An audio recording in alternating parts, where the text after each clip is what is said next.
As an in-store nutritionist with Giant Food, Leslie is available to provide lectures, classes, and one-on-one consultations. She's a native of the Washington metropolitan area and loves to line dance, travel, cook, exercise, and participate in organized race activities. Welcome, Leslie. Thank you so much. Thank you so much for having me. I'm so happy to be here. We're going to do the fun part, which is sharing of the screen. We also always hope that this goes well and smoothly. So here we go. So today is Soul Food Reinvented, or Soul Food's lighter side. So we're going to have some fun today while we learn about soul food and really what that means. And that can mean different things for different people. So it's all good. But we're going to focus more on the African American side of soul food, because every cuisine has soul. So, but today we're going to focus on the African American side of soul food and look at some of the history of soul food, and then look at some of those family favorites, and in between have a little bit of fun with it, because everybody has their way of making some of those traditional dishes, and we want to have fun with that. But at the same time, talk about how, if we need to meet our health and wellness goals, how can we do that and still enjoy the foods that we love? So let's jump right in. And I always like to say, I'm not here to circumvent anything you've discussed with your physician. And I'm also not here to, everything is my way or no way. We all have our own wellness needs and our own wellness goals, and everybody on this call has something to add to that conversation. So if something has worked for you, please, by all means, share it, put it in the chat so that other people can learn from your experience. All right.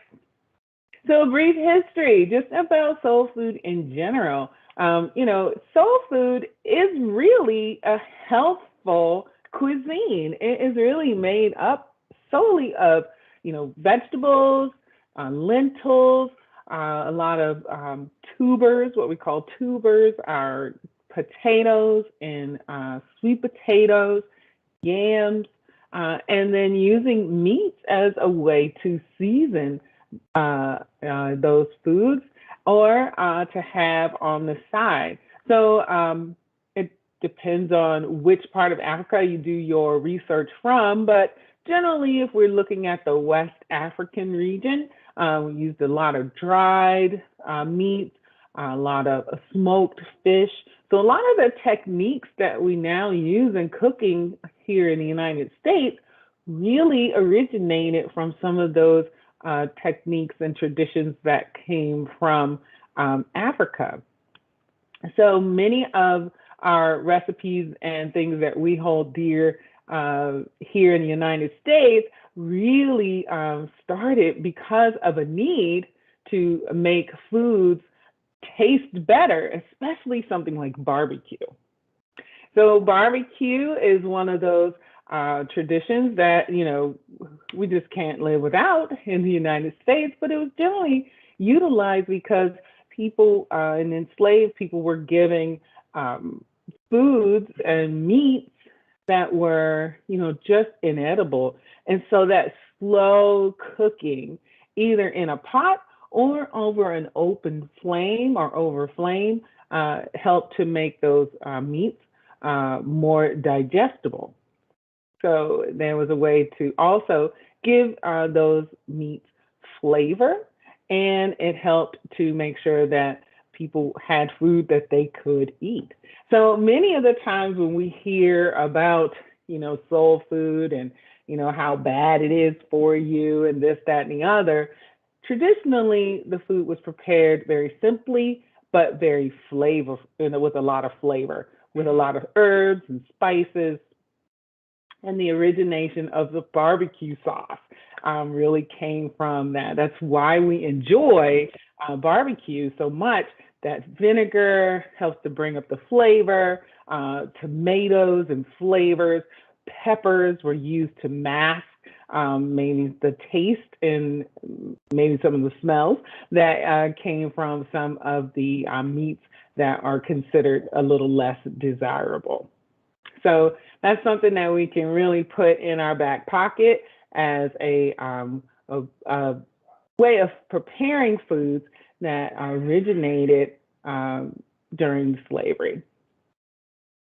Okay, we also brought over lots of fantastic foods with us. The slaves brought over many of the foods that we hold dear now, everything from wild rice to yams, and one of the large import from Africa now, plantains, different types of beans. Were all brought over from Africa. So it's important to, really take a look at all of the different foods that we now use, because when the slaves were on the plantations, they needed foods that they were familiar with. They utilized foods they were familiar with to help cook and plan meals. So one of the big ones are yams. So what is the difference between a yam and a sweet potato? What do we think? What do we think out there? Either come off mute or put it in the chat. What do you think is the difference between a yam and a sweet potato? And any of my friends from the Caribbean might have some of those answers. A yam is starchy. I love that. Yes, yes, yes. So the flesh of the yam is a lot more dense, more fibrous. Whereas a sweet potato, yeah, you could get a stringy sweet potato every now and then, but it's more of a creamy center. And the yam generally has a tougher exterior, and it can be brown or deep, deep purple. So that's one of the biggest differences. It's more starchy, more dense. Yes, Geraldine, the color is different. You can see that the yam will have a white interior and a darker exterior, versus the sweet potato will have that orange color. So anybody plantain expert out there? Plantains, green and yellow plantains. What do we know about those? Those plantains, man.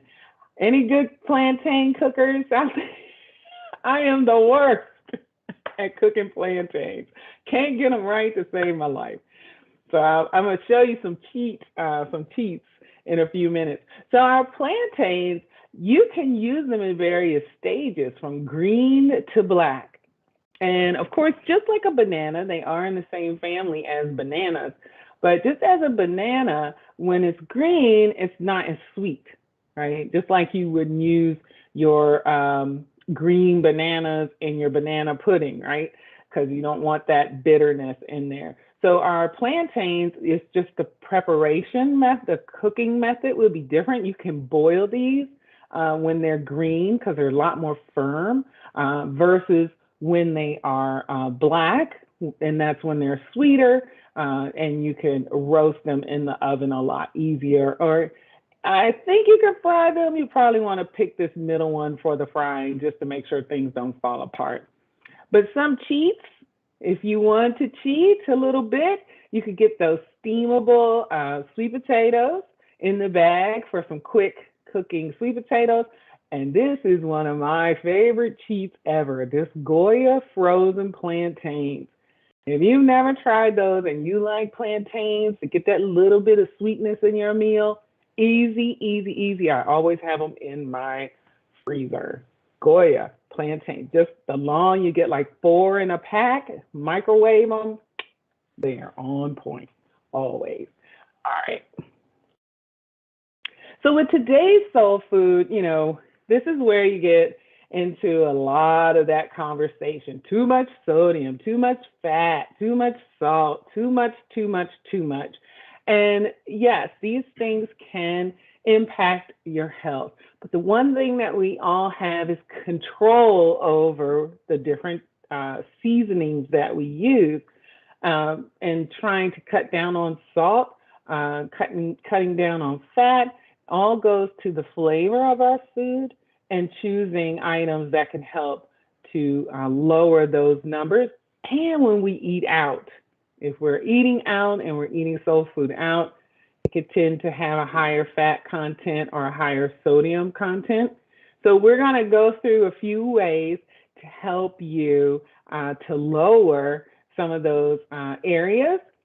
But when we talk about it during the holidays, what do we think? Do we want to make a bunch of changes to how we're eating during the holidays? What do we think? I see some heads shaking. I see some hands going yes. I see some hands going no.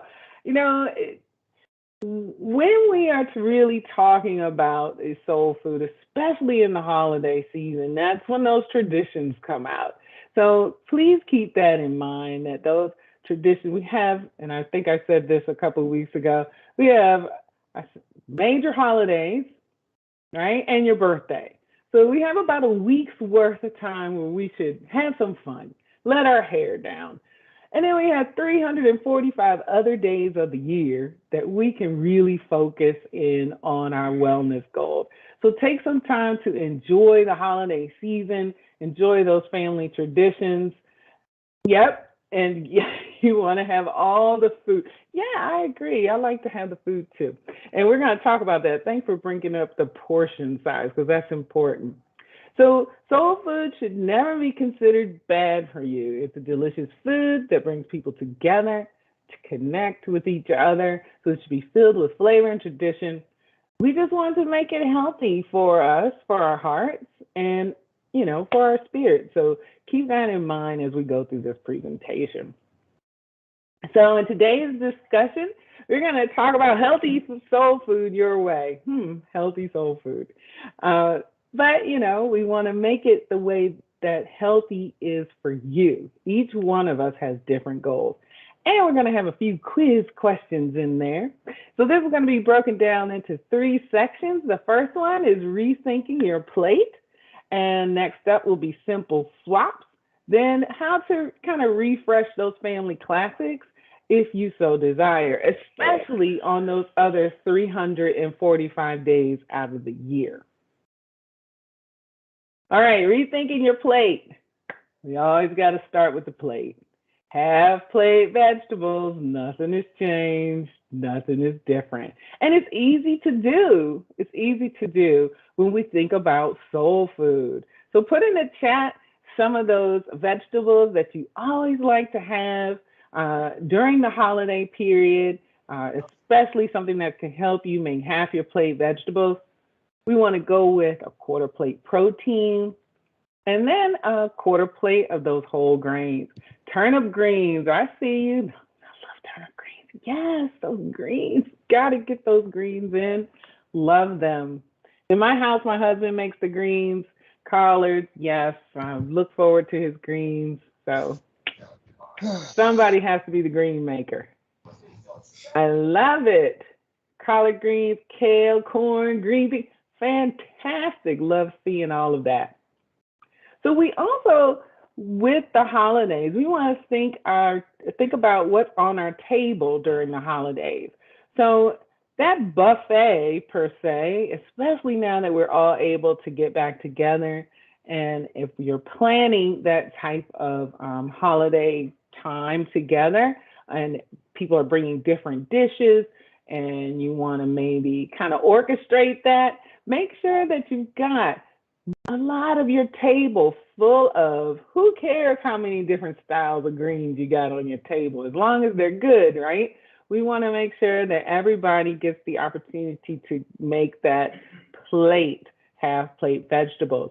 Even things like fruit can be utilized, those proteins. And then here's a wider section for those whole grain items. So we see where we have the larger portion of our table is in vegetables and grains. And people are now trying to be more plant forward. These are your plant forward areas. So you want to be plant-based. Vegetables, fruits, and grains are where we can find that plant-based. So if you're worried about that, when you make that plate, for the most part, you're already 3/4 there. You're already 3/4 plant-based. If you make sure half your plate is vegetables, including some fruits, with a 1/4 plate of grains, you are a plant-forward eater. So, keeping this plate in mind, we've got 2 plates here. How can we improve these plates? How can we improve them? What do we think? Plate number 1, we've got some chicken with some mashed potatoes and some corn.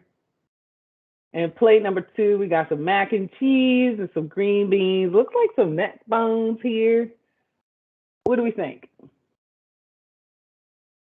How can we improve those plates to make it a little more healthful, especially take away some of the starches? So that's a good point. What are the starches on these plates? Baked chicken, salad, yes, more non-starchy. So what are the starchy vegetables on these plates?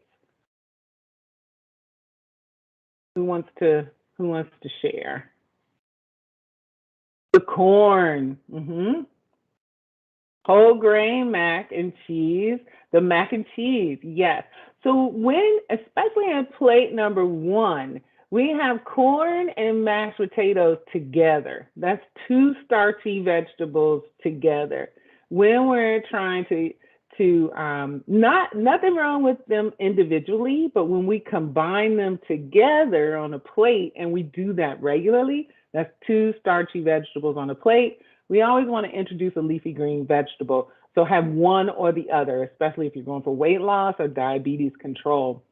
Yep, green leafy vegetables. And when we are here at our mac and cheese and maybe our neck bones, or maybe these are little spare ribs, here could be concerned about fat, about the amount of fat. And both of these plates can do that because you have a fried item. Someone mentioned baked chicken. You want to be mindful of how much fat you're taking in also. So 2 fatty items. Go with 1 splurge, right? If you want to try to do something on your plate, that's especially when you're eating out, try to have 1 splurge, and the rest can be those items that can help you meet your wellness goals. So always half plate vegetables. In both of these plates, we can improve that half plate vegetable ratio there. Good job. Thanks for your help with that. All right, we're going to talk about now some simple swaps that can help you through this holiday period and the rest of the year. So going back, thinking about those 2 plates, if you or your family or someone that eats like that regularly, that's their everyday kind of eating, maybe enjoying those types of foods only a few times a week is beneficial. So talking about those simple swaps, maybe you save those for special occasions like those holidays and birthdays. But just like this family here, they do have some fried chicken, but they also have many bowls of fresh vegetables on the table. So you can still enjoy those favorites, but then instead of having the heavy rice and mashed potatoes and the fried items that go along with it, maybe you integrate more vegetables to the meal instead of having a lot of the gravies and the heavier items. And that's for your day-to-day. That's for your day-to-day meals. But on a special birthday, everybody has their favorites that they enjoy. So we have also, again, some simple swaps.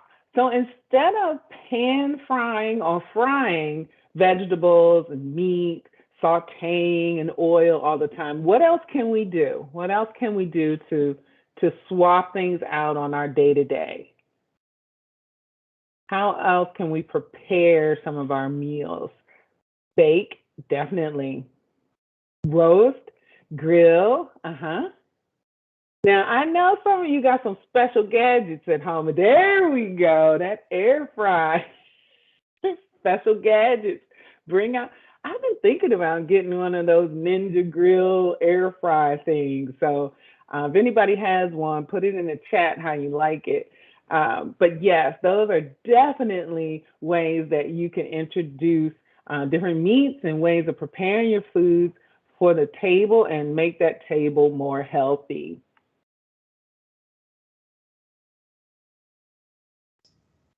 All right, so it is time for our first quiz question. This is Julia. I know I'm like the Oz, the voice from afar. So here we go. It's hard to choose just one, but would you rather live in a world without fried chicken or barbecue ribs? So in the chat or come off mute, tell us which one you would rather live in a world without. Mm. Oh, Everyone's ditching the ribs. oh, oh my goodness. You know what? I am the weird one. I would ditch the fried chicken. I love barbecue ribs. That's one of my weaknesses. Yes. Yes. But you know what? Thank you for that, Julia. Yeah, okay, I'll be in the minority on this one. You have a few. Do I have a few? You have a fried chicken they would rather live in a world without. All right. I love both. Oh, look, I love the oink oink. Sorry, it's one of my weaknesses. But yeah, so this is good. So I kind of figured I'd be in the minority. So let's talk about simple swaps on this frying of the chicken, right? So what could you do to kind of minimize? There's a couple of things. Yes, you could cook chicken in many other ways. And if you have a special way or special, seasoning profile or special way that you like to make your chicken, put it in the chat because you may introduce someone else to a different way. So you can experiment with different seasonings. That's one way to avoid the frying of the chicken. Trying a different combination. And no joke, I actually have chicken baking in the oven as we speak, and I'm using ground masala, going with an Indian theme tonight. We just put it all over it. So it's something different, right? That helps us to not be bored. Air fried or grilled, using all types of seasoning. Oven fried chicken, yes. So you could use a lighter batter. You could bake it in the oven, fry it in the oven, and you can use your air fryer. So everybody's right on point with that. So we could have some simple swaps. Buffalo wings in the air fryer, no flour. Yep, that's that lighter seasoning. Definitely. So when we talk about frying, one of the things we want to get rid of is some of the fat, and we're talking about those things that get solid fats. So things like our butter, our margarine, our lard. Every now and then, shake and bake in the oven. I like it. Old school. But I'm a fan of butter, but we want to use that sparingly, and especially if we're trying to watch our cholesterol. What other types of oils are you guys using out there to help you prepare your meals? What types of oils are you using? Because this is all about cholesterol. And I like to say that oils, you should use a variety of them because they each have different ratios of fatty acids, and our body can't make fatty acids, and they're very important. So, we went through this low fat phase, but we should use good quality. I see lots of extra virgin olive oil, coconut, avocado oil. Yes, our olive oil, heart healthy oils. Peanut oil is a good one if you don't have an allergy. Vegetable oils. Yes, all of those wonderful oils are beneficial for our hearts and offer us a variety of fatty acids, which is very important for a variety of reasons, from hormone production to our mental capacity. We do need fats in our diet. Just choose quality fats. All right, here we go. Okay, this one's a toughie. Would you rather live in a world without cornbread or mac and cheese? Let us know in the chat, or you can come off mute. We're here. What? The four cornbreads kicked to the curb. What? I got mac and cheese What's up there. next? You know, my dad does not like mac and cheese. So I know that there is some mac and cheese curb kickers or will kick mac and cheese to the curb. So yeah, this is, you know, a big one, a big side dishes, two big side dishes that can be prepared in so many different ways. You know, you could have a party and get 5 different mac and cheese dishes on your table, or you can have 5 different cornbread recipes. Let me go with the cornbread. Who's team sweet cornbread or team savory cornbread? Team sweet or team savory cornbread? Ah, both. I'm team sweet with those kernels of corn in there. Yeah. Like all that. All right. So with that though, we want to think about those swaps. Savory, I see you, PRM, that with those foods, and this is talking about again these every 345 the rest of the year. You know, our holiday time, make your meals wonderful and elaborate so that we can really get full appreciation for the culinary skills going on and the flavors that happen. But if you like these foods throughout the year, try to utilize different techniques so that you can still meet your wellness goals. So if we're using full fat cheeses and milks and creams throughout the year, what other things can we utilize to help us meet our wellness goals with our mac and cheese and our cornbread? What do we think?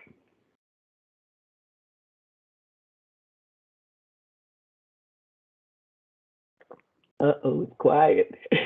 It's like, don't mess with my mac and cheese, don't mess with my cornbread. Well, you could use some reduced fat cheeses. You could slide some in, and you could use skim milk or buttermilk in your baking. That's another way, and you can do that for both. Not necessarily buttermilk for your mac and cheese, but you could do that in your because the buttermilk is kind of fermented in a way, so you get some benefits from that buttermilk. So those are some simple swaps. Or you can also change your portion, right? Instead of making a big pan of mac and cheese and a big pan of cornbread that hang around your house all day, all week, you can make a smaller portion and just have some for 1 or 2 meals. I saw the sour cream coming up, and yep, you could use sour cream. That would be a good way also for the richness, and you can still get it from both. All right. Yeah, sour cream is a good idea. The simple swap again. So, do I have any um, gumbo folks in the house? Any gumbo people who regularly prepare gumbo, and using white rice as that base. So, what could you use to swap out that white rice? Let's go into those whole grains. Brown rice, wild rice. Yes, I love wild rice. Brown rice, definitely. You could use some of those whole grain, ancient grains. Brown rice, you can, be a little avant garde with it and go quinoa if you wanted to. There is I was looking at the grains, and since, I was doing some research for this, and there's a grain called, I'm going to say it wrong, so I apologize. It's called Fornio, and it's original West African grain, Fonio. And it's starting to come back around, sort of like sorghum in the South.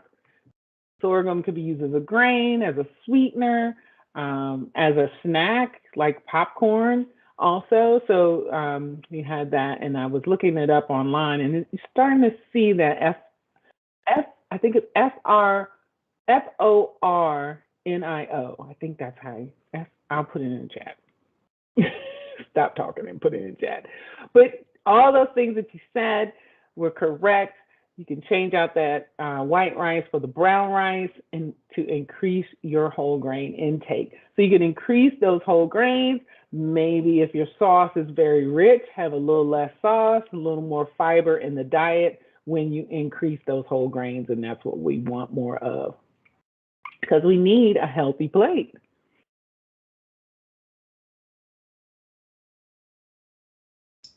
Okay, it's time for dessert. Would you rather live in a world without sweet potato pie or peach cobbler?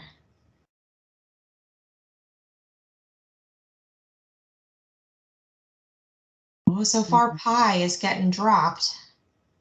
Pie getting dropped. Oh, peach cobbler. Oh, now cobbler. These are hard questions. I know, they're all good. They're all good. It's a sweet potato pie. Okay. Well, I see you guys.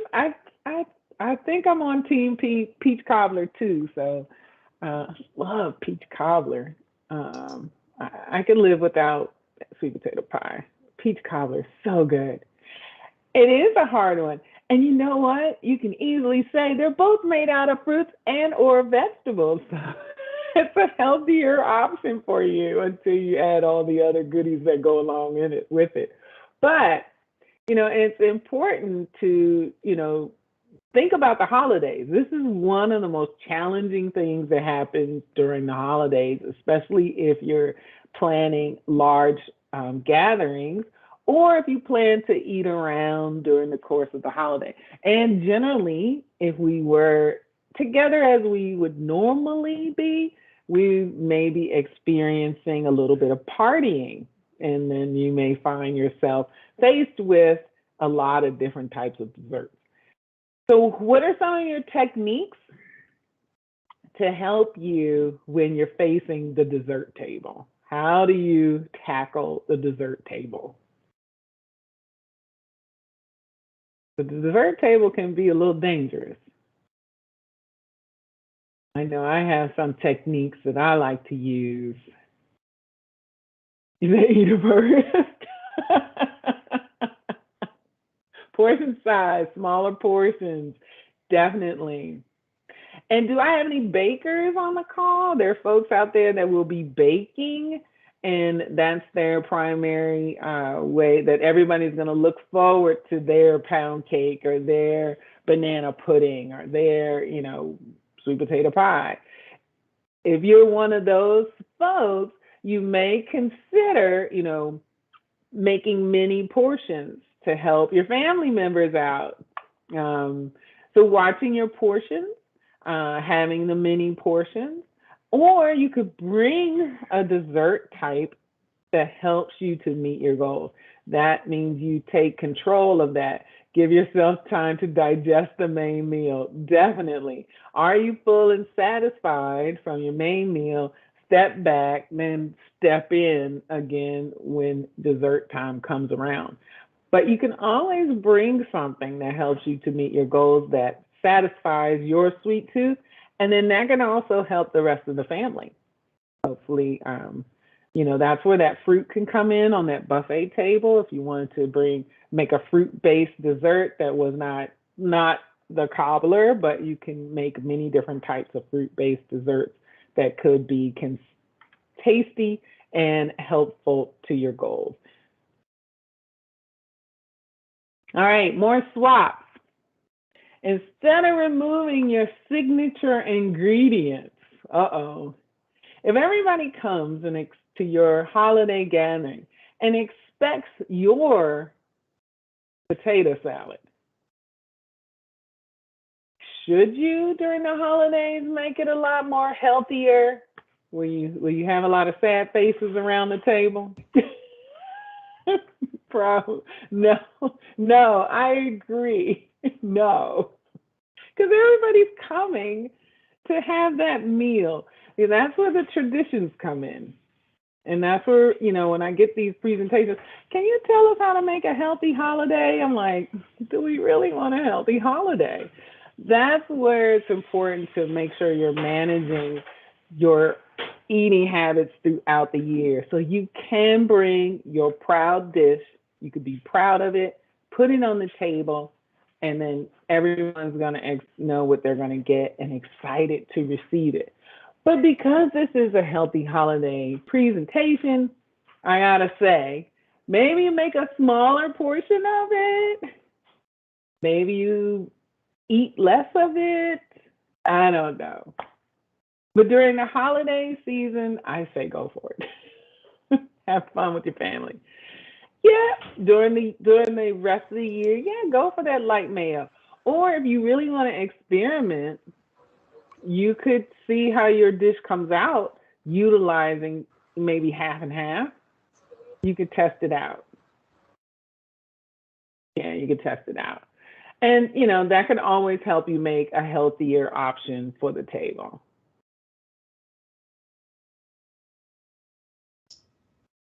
Okay, we got another one.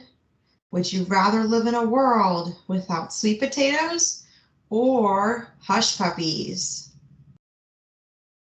I think this is going to be, let's see, what do we have out there? Hush puppies. Oh, wow. I'm surprised, actually. I love hush puppies. They are kind of good. We got a sweet potato.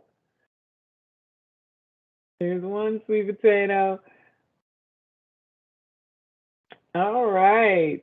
That's good. I mean, hey, the hush puppies are a fantastic accompaniment and a southern staple. So, depending on where you're from, you may get rid of sweet potatoes, but our sweet potatoes are fantastic, and they often can be used in a variety of ways. I call them the muffin of the vegetable world. So we're refreshing those classics. So this is a place where I know somebody out there has that super duper fantastic sweet potato recipe. If you put in the chat what you like to have for your holiday sweet potatoes, are you a marshmallow family? Are you a nuts family? Are you a pineapple on top family? Put it in the chat how you present your holiday sweet potatoes. Because most of the time, candied yams can be done so many different ways. But if we are, eating them throughout the year, we want to be mindful of our blood sugar and what we are adding to our sweet potatoes. Does anyone do just a baked sweet potato? Marshmallows and pecan. My favorite is in the pie. I love it. Yes, all of those ways are fantastic. One of the things that you can do for your family is with lots of butter. Sweet potato with butter, yum, so good. You can do like a sweet potato bar. If you're really looking to kind of make some changes in the way people eat, I've seen it done where you have lots of different, sort of like a salad bar, where you do sweet potatoes, whole, and then people can spoon in the things that they like. So you can have some cinnamon out, you can have marshmallows out, you can have nuts out, and people can add different things to their sweet potatoes. And it makes it kind of fun. And people can do what they like to do with them. Substituting in orange juice for instead of lots of sugar, things that help to make your naturally occurring items to make your sweet potatoes sweeter, if that's what you desire. Good tips. Yes, baked sweets, brown sugar. Yes, all that sounds fantastic. Put it in the chat so others can see it, review it, and then pick it out if it's something that they want to try. All right. So ways to make healthy sweet potatoes. There's a variety of ways to do that. We have one more. Okie dokie. Would you rather live in a world without collard greens or green beans? Green beans. Oh I'm with boy. them. I'd leave the green beans behind. Collards. Well, it's funny. I went to a grand opening of the Fort Washington Giant back in November, and it was a fabulous grand opening. And we were giving away little prizes. And every time we asked someone, what was your favorite vegetable? I'd have to say 90% of the people say green beans. I was shocked. Green beans. So I'm team collards. So I am happy to see I'm amongst my people because it was a green bean day that day. I mean, almost everybody said green beans. So I didn't know what I was going to get with this one. Fantastic. Is there a way you like both? Yeah. Yeah. Turnips or kale is also good. My mom used to do a mix. She would always do a mix of greens. Does anyone have a healthful way that they like to prepare their greens? What are you doing now with your greens?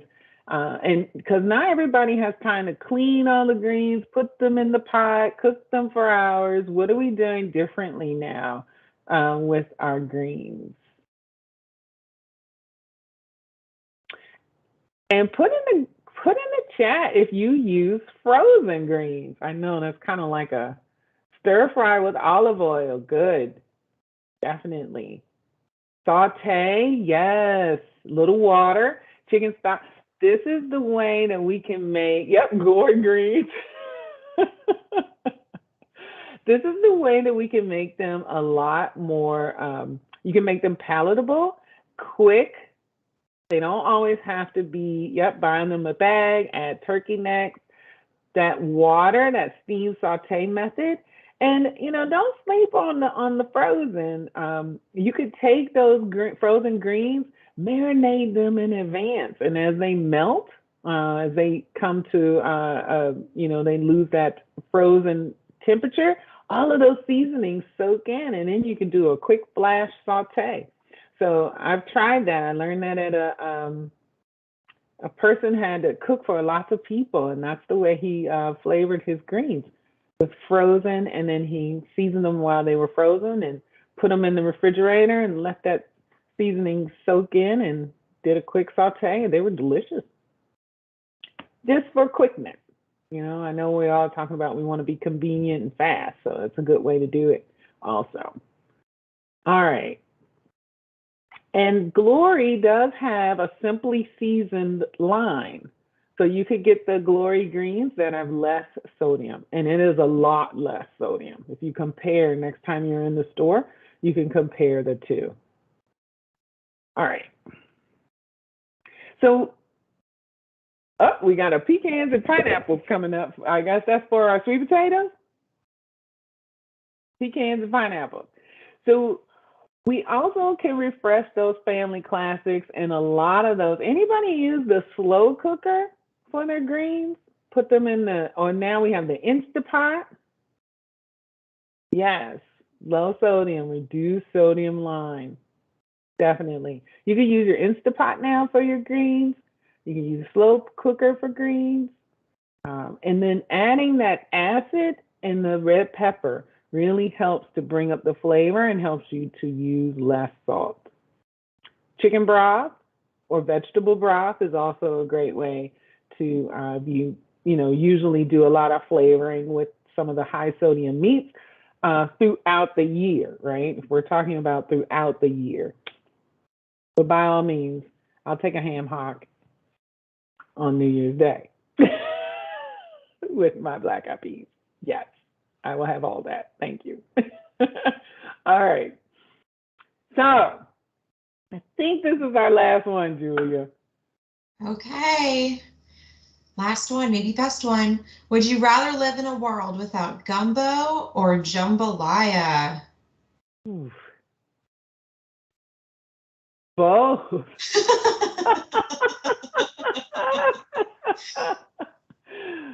I think I'm team gumbo. But which one has more green peppers? I'm not a fan of cooked green peppers. Who knows? Which one has a lot of green peppers in it? I think is it the jambalaya or is it the gumbo? I can't remember. But the gumbo has the seafood in it. I think. I could be wrong. You can live with both. So depending on where you're from, right? Some of these foods are, you know, home. They're home to you and they're part of your jambalaya has the green peppers. Yeah, so then I'm team gumbo. Yeah, I'm not a fan.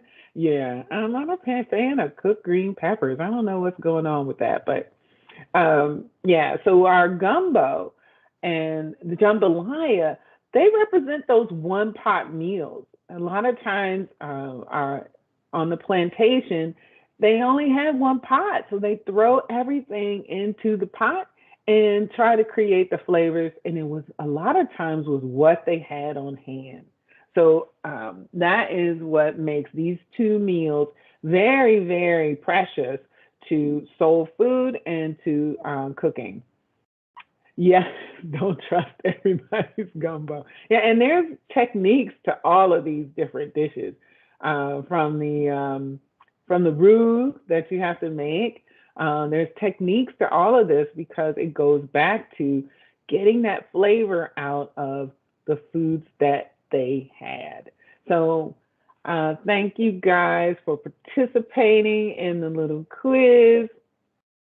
So we can refresh those classics maybe by using leaner meats, not so much fat in the dish, if it's something that we like to have regularly. But gumbo, I think, is one of those meals. If I have anybody on the call that may make it regularly or get requests for it, it takes a while to create a decent gumbo so that it tastes the proper way of cooking it. Lots of techniques there for cooking and preparing gumbo. Anybody an okra fan? Do I have okra?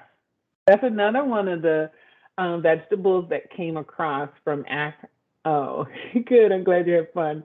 That came from Africa, the okra. Only in soup. I like okra too. A couple times, we've had it here. It's something that we forget about. No to the okra. I love it. But yeah, so it's one of those vegetables that we forget about. It's slimy. We only like it fried, right? But you do put it in your gumbo, yeah, because it's one of those that, and that the sliminess, kind of has that purpose for making things thicker and richer. So everything had a purpose back then because nothing went to waste. Mushy and slimy, especially in soup. I love it. All right. So, what are some of your family's soul food favorites? Put it in the chat. If the table is missing X, Y, or Z, what is that thing that people are going to say, hey, how come we don't have? Put it in the chat so we can see. Mac and cheese, yep. Corn pudding, yes, I love corn pudding. I should have put that in there. Corn pudding is good. We got mac and cheese, so we're going with the yellow thing. Mac and cheese and corn pudding. Oh, we got green potato salad. Yep. Auntie's pound cake. I love that. Auntie's pound cake. If Auntie doesn't show up with that pound cake, right? We all have that auntie. I gotta have that. Everybody's looking for it. The candied yams, all those wonderful meals. And that's what it really comes down to is enjoying your family, enjoying those favorites, trying to learn how to make those foods so that you can carry those traditions throughout the generations. Lots of desserts and potato. Yeah. Stop it, Pamela, with the homemade rolls. That, yes, homemade rolls. That is a skill set, and that person that's supposed to do it, you got to make sure that they're invited to the party because that is a wonderful skill set, those homemade rolls and crescent rolls, right? You have crescent rolls. So thank you guys for participating. I hope this was helpful and fun. If I'm sure you might have taken one tidbit away from this, but hopefully it makes you feel good about when you go into that kitchen and you're making that meal, especially with your family and friends, that you are a part of a long, fruitful food legacy, and that soul food is not something that we need to hide. It's something that we need to celebrate. And all throughout the year, you can enjoy those foods. Just make sure on those 345 other days that you're keeping your wellness goals into consideration. Thank you. I know we're almost at time, so I want to be mindful of yours. Yes, it's a fruitful food legacy. Yes, it is. So you can join us at any time for classes when you're not here with Parks and Rec, giantfood.com/nutrition. We have tons of classes available. You can join our Facebook group, Healthy Living by Giant. Feel free to do so. And then you can join our Nutrition Made Easy podcast. And my name is Leslie Jefferson. You can reach me at leslie.jefferson@giantfood.com. Thank you for having me. Let me stop presenting. All right. Thank you so much, Leslie. That was really fun, and now I'm really hungry. We have just a few announcements before we end this evening. We want your feedback on tonight's workshop, so please be on the lookout for an email with a link to complete a survey for a chance to win an Amazon gift card, along with any resources that we may have after the presentation. And we hope that you can join us on Thursday. We have our last holiday nutrition event of 2021 this week. It's a cooking demonstration with healthy holiday greens and peas. So kind of continuing our theme this week. And then finally, we will be back in the new year with a New Year, New You nutrition workshop series. Thank you so much for coming. Thank you to Leslie. Have a great evening. Happy holidays. Thank you for joining us for this virtual healthy holiday nutrition series. For more videos to help you make healthier choices, visit the Department of Parks and Recreation's online resource center at pgparks.com or the Health and Wellness Virtual Library at wellness.pgparks.com. Until next time, be healthy, be well.